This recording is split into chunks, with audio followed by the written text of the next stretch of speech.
Ich finde ja, jeder von uns sollte zumindest 2 bis 3 gelingssichere Reisgerichte in seinem Repertoire haben. Einige davon findet ihr bereits auf meinen Profilen und heute gibt es ein arabisches Reisgericht, das besonders saftig und aromatisch ist. Ich habe die Zwiebel schon mal vorbereitet und zwar auf 2 Arten. Einmal in kleine Würfel geschnitten und einmal in Scheiben oder in Ringe. Warum, seht ihr dann gleich. Außerdem werden die Karotten gestiftet. Alternativ, wenn ihr eine etwas gröbere Reibe habt, könnt ihr sie natürlich auch reiben.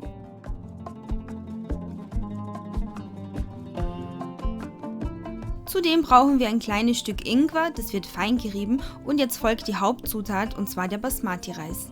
Ihr müsst nicht diese Sorte verwenden, es kann auch eine andere Langkornreissorte sein. Wichtig ist, dass der Reis gründlich gewaschen wird und zwar so lange, bis das Wasser klar ist. Danach gebt ihr die groben Gewürze, also Lorbeerblätter, Zimtstange und Kardamomkapseln in ein Teesieb und dieses wird dann mit dem Fleisch mitgekocht. Die Rosinen, die wir später fürs Topping brauchen, werden in Wasser eingeweicht. Ich verwende ausgelöste Oberkeulen, weil meine Familie die am liebsten hat. Ihr könnt natürlich auch Teile mit Knochen verwenden, die werden dann einfach ein bisschen länger gekocht, aber das erkläre ich euch später noch. Danach braucht ihr die größte Pfanne, die ihr habt. In dieser Pfanne erhitzt ihr reichlich Öl und zwar so, dass der Topfboden bedeckt ist und schwitzt erstmal die Zwiebelwürfel an. Danach rührt ihr die Knoblauchpaste ein. Gebt das Tomatenmark und die Gewürze dazu.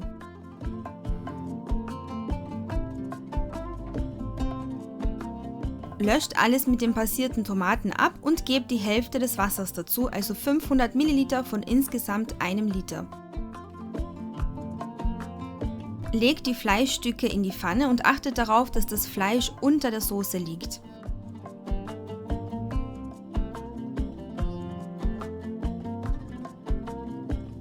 Jetzt gebt ihr noch das Teesieb mit hinein, gebt einen Deckel auf die Pfanne und kocht erstmal alles auf stärkster Stufe auf. Danach reduziert ihr die Hitze auf Stufe 4 bis 5 von 9 und kocht das Ganze ca. 15 Minuten lang.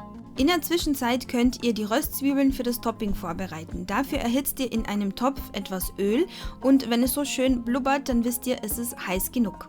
Dann reduziert ihr die Hitze, das ist bei mir Stufe 7 von 9 und gebt die Zwiebeln dazu, allerdings nicht zu viele, denn ihr seht, das Ganze schäumt und spritzt, da müsst ihr also ein bisschen darauf achten.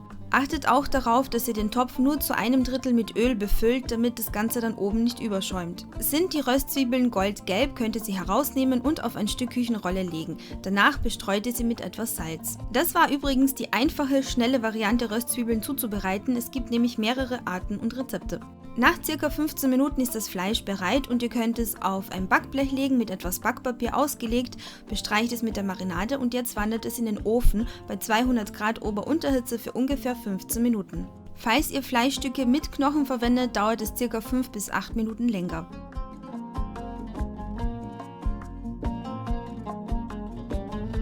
Zu der roten Soße gebt ihr jetzt den gewaschenen Reis dazu, die gestifteten Karotten und das übrige Wasser, das sind weitere 500 ml.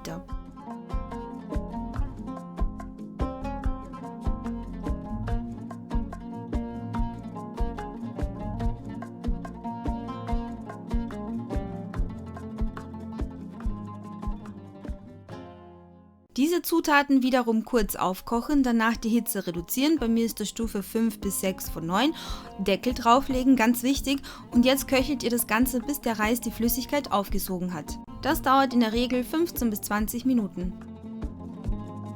Seid die Rosinen ab, denn wir brauchen sie gleich wieder.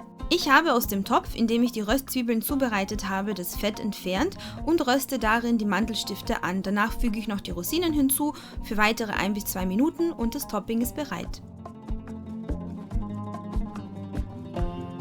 Der Reis ist in der Zwischenzeit auch fertig. Ihr seht, am Pfannenboden befindet sich auch keine Flüssigkeit mehr und jetzt kann eigentlich schon angerichtet werden. Und ihr seht, der Reis ist perfekt. Er ist richtig schön saftig, aromatisch, ist nicht zerkocht und auch nicht klebrig. Genau so muss es sein. Darüber verteilt ihr das Topping, die Mandelstifte und Rosinen, die Röstzwiebeln und natürlich das Fleisch. Ich weiß, für dieses Gericht braucht man schon ein paar Zutaten mehr, insbesondere was es die Gewürze betrifft, aber ich gebe euch den Tipp, probiert es einfach aus. Das ist eines der Rezepte, die ich für uns mittlerweile sehr oft verwende, weil selbst die Kinder diesen Reis lieben und sogar die Rosinen darin. Ich hoffe, das Video hat euch gefallen und wenn das der Fall ist, gebt mir einen Daumen hoch, kommentiert das Video, abonniert meinen Kanal und besucht mich gerne auch auf Facebook, Pinterest und Instagram. Und wir sehen uns im nächsten Video wieder, übrigens im letzten Video meines diesjährigen Ramadan-Specials.